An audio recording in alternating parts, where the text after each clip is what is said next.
Assalamualaikum warahmatullahi wabarakatuh. Saya Delvin Damri. Di sini saya akan menjelaskan tentang materi PKWU, yaitu produk kreatif wirausaha. Di sini materinya adalah tentang sistem pengolahan makanan awetan dari bahan hewani. Nah, sebelumnya untuk siswa-siswa yang saya ajar, saya telah pernah mengajar atau telah mengajari bahwa sistem pengolahan makanan hewatan dari bahan hewani itu adalah pengolahan makanan yang berasalkan dari sumber daya alam hewan, seperti itu. Kalau sebelumnya di semester 1 kita pernah belajar dari proses pengolahan awetan dari nabati, kalau sekarang dari hewani. Nah, di sini tuh ada namanya sistem pengolahan makanan hewan awetan hewani. Nah, seperti ini. Oke, sebentar. Nah, di sini ada quotes tentang do what is right, not what is easy, nor what is popular. Nah, jadi kalian lakukanlah hal-hal yang benar, bukan yang mudah atau bukan yang tren, untuk supaya kalian lebih maju ke depannya, seperti itu. Dan ini ada, sistem pengolahan makanan hewatan dari hewani. Nah, kalian bisa dapat lihat dari layar kalian. Produk makanan dapat juga dikelompokkan menjadi makanan jadi dan makanan tidak jadi. Ada juga makanan basah dan tidak basah, atau makanan kering dan tidak kering. Nah, jadi makanan jadi adalah makanan yang dapat langsung disajikan dan dimakan. Nah, ada makanan jadi, ada makanan tidak jadi, dan ada makanan setengah jadi, seperti itu. Nah, ini ada makanan setengah jadi. Nah, makanan setengah jadi itu adalah makanan yang membutuhkan proses untuk mematangkan sebelum siap untuk disajikan. Jadi apabila makanan jadi itu kita makan udah ada barangnya, langsung ada makanannya siap disajikan. Kalau makanan setengah jadi, makanannya masih perlu diolah lagi untuk disajikan, seperti itu. Jadi tidak bisa langsung dikonsumsi oleh kita. Lalu selanjutnya ada pengembangan dari makanan hewani. Nah, itu ada pengolahan dan pengemasan. Nah, kalian bisa lihat di layar kalian, ada pengolahan dan pengemasan, di mana makanan awetan, baik makanan atau minuman yang diproduksi di suatu daerah, itu merupakan identitas daerah tersebut. Nah, jadi berbagai makanan awetan dari bahan hewani itu di berbagai daerah Indonesia menjadi ciri khas daerah tersebut. Nah, sebelumnya udah pernah saya kasih tugas mengenai ciri-ciri atau makanan awetan hewani dari berbagai daerah di Nusantara. Nah, kenapa berbeda-beda? Nah, karena menjadi ciri khas dari suatu daerah tersebut, agar makanan tersebut dikenal oleh daerah lain. Nah, untuk pengolahan, kita lihat dulu di sini pengolahan. Pengolahan itu ada teknologi. Bentar, kita scroll dulu. Oke. Nah, ada teknologi pengolahan yang diharapkan dapat meningkatkan nilai tambah suatu produk, termasuk SDA hewani yang melimpah. Bisa dilakukan pengolahan yang tepat sehingga menghasilkan produk yang baik. Nah, pengolahan ini berbagai macam jenis makanan berbeda-beda dan menggunakan teknologi yang berbeda-beda. Misal, di sini contohnya adalah dendeng, adalah makanan awetan dari daerah Sumatera.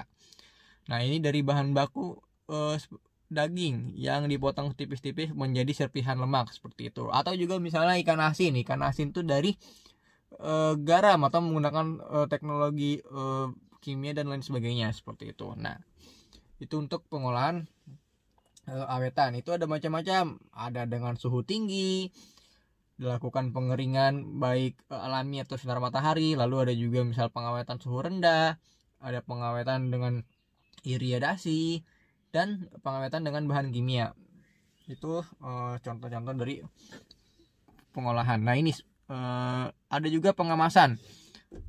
Pengemasan itu berfungsi untuk menjaga agar produk yang kita telah buat itu tetap higienis dan awet, mudah dikonsumsi dan mudah didistribusikan dan mudah dikenal. Ini ada contohnya. Jadi untuk pengemasan itu adalah bagaimana produk kita itu dapat dilihat, dapat mempunyai karakter atau ciri khas yang orang-orang mudah dikenal, seperti itu. Atau misalnya contoh gini, misalnya kalian ke supermarket. Nah, di supermarket itu ada jenis-jenis produk dan pengemasannya itu berbagai macam. Misal ada sebuah ciki atau sebuah makanan yang mudah dikenal atau misalnya brandingnya agar dapat dikenal oleh masyarakat. Misal gini, kalian misalnya pernah ke supermarket membeli Ciki Lays, kemasannya warna hijau. Nah, kalian akan langsung tahu ketika melihat warna hijau itu adalah itu Ciki Lays. Nah, beda dengan warna coklat. Ketika kalian langsung melihat warna coklat itu adalah Ciki Citato, seperti itu. Jadi itu adalah untuk produk kalian tuh dapat dikenal dengan mudah oleh masyarakat. Nah, di sini ada prinsip pengawetan. Nah, itu prinsip pengawetan yang tadi saya jelaskan. Ada dengan suhu tinggi, ada dengan suhu rendah, ada iridasi, dan bahan kimia. Nah, bisa kalian lihat di layar kalian masing-masing. Dengan suhu tinggi dilakukan dengan pengeringan, baik pengeringan alami seperti sinar matahari maupun pengeringan buatan. Nah, misalnya itu dengan oven dan pengasapan. Kalau misalnya suhu rendah, dilakukan dengan pendinginan dan pembukuan seperti biasa.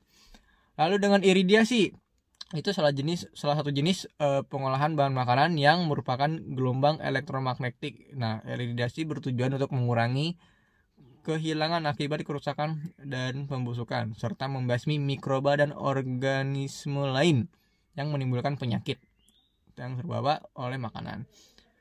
Nah, lalu ada pengawetan dengan bahan kimia, dilakukan dengan karbon dioksida, dengan gula, asam garam. Nah, setiap produk itu menggunakan salah satu metode tersebut. Nah, seperti itu. Nah, lalu kita lihat lagi. Nah, ini dia. Good teacher makes students happy. Nah, itu tergantung dari gurunya masing-masing. Jadi setiap guru tuh mempunyai karakter yang berbeda-beda. Nah, bagaimana kalian mendekatkan guru tersebut untuk belajar seperti itu. Nah, ada yang guru teman sekali belajar, ada guru yang santai, ada yang serius, ada yang tidak serius, dan berbagai macam. Jadi pada dasarnya tujuan guru itu sama, itu adalah mengajar agar memberi ilmu yang dan sampai kepada kalian. Nah, ini untuk kemasan produk mempunyai beberapa persyaratan, diantaranya sebagai berikut. Nah, yang pertama, kemasan harus dapat melindungi isi dari pengaruh lingkungan dan saat distribusi. Misalnya, keripik akan lembek jika kemasannya tidak dapat menahan H2O yang masuk melalui pori-pori. Yang kedua, kemasan harus menjadi media penandaan terhadap barang yang dikemas, sehingga pelabelan harus tercetak dengan jelas dan komplit. Yang ketiga, kemasan harus mudah dibuka dan mudah ditutup kembali, serta bersedian atraktif. Yang keempat, kemasan harus dapat mempromosikan diri sendiri dan apabila dipajang di etalase toko, seperti yang tadi saya jelaskan, dapat dipromosikan atau dapat dikenal oleh masyarakat. Agar apa? Agar produk kalian tuh dapat dikenal, produk kalian tuh dapat cepat laku apabila kalian menjualnya di supermarket atau di pasar. Nah, lalu ada juga bahan kemasan akan lebih baik jika ramah lingkungan dan dapat didaur ulang. Nah, jadi bahannya itu dapat didaur ulang, mudah daur ulang, tidak merusak lingkungan masyarakat, seperti itu. Nah, selain kualitas keamanan, hal yang harus diperhatikan adalah label dari kemasan produk makanan fungsional tersebut. Jadi labelnya tuh jangan sampai kalian tuh sama dengan produk lainnya, seperti itu. Nah, dan ini untuk kualitas kemasan itu harus diperhatikan. Nah, pertama itu ada namanya produk SNI, Standar Nasional Indonesia. Lalu ada juga berat dan bersihnya. Lalu ada juga tanggal kadaluarsa, nama dan alamat, lalu sesuai dengan standar. Apabila kalian menggunakan pengawetan sesuai dengan standar BPOM. BPOM itu apa? Cari di internet. Pas zaman sekarang udah canggih, kalian bisa dapat mencari ilmu di mana saja selain di buku paket dan di internet. Oke, kali ini selanjutnya terima kasih. Ini saja dari saya. Untuk yang merasa diajar sama saya, silakan yang belum mengerjakan tugas, silakan kalian mengerjakan tugasnya dulu terlebih dahulu. Jangan sampai tidak dikerjakan. Jadi tugas biasanya saya kasih itu seminggu sekali. Untuk yang belum sama sekali mengerjakan tugas, tolong dicicil tugasnya, karena kalian udah semester ini masuk semester genap. Nantinya semua penilaian itu akan digabung antara ganjil dan genap, itu untuk naikkan nilai kalian untuk naik kelas, seperti itu. Lalu juga dipelajari dan dipahami. Mohon maaf apabila saya ada salah-salah kata. Belajar dapat di mana saja dan dapat kalian lakukan di mana saja. Jadi semoga video ini bermanfaat. Assalamualaikum warahmatullahi wabarakatuh.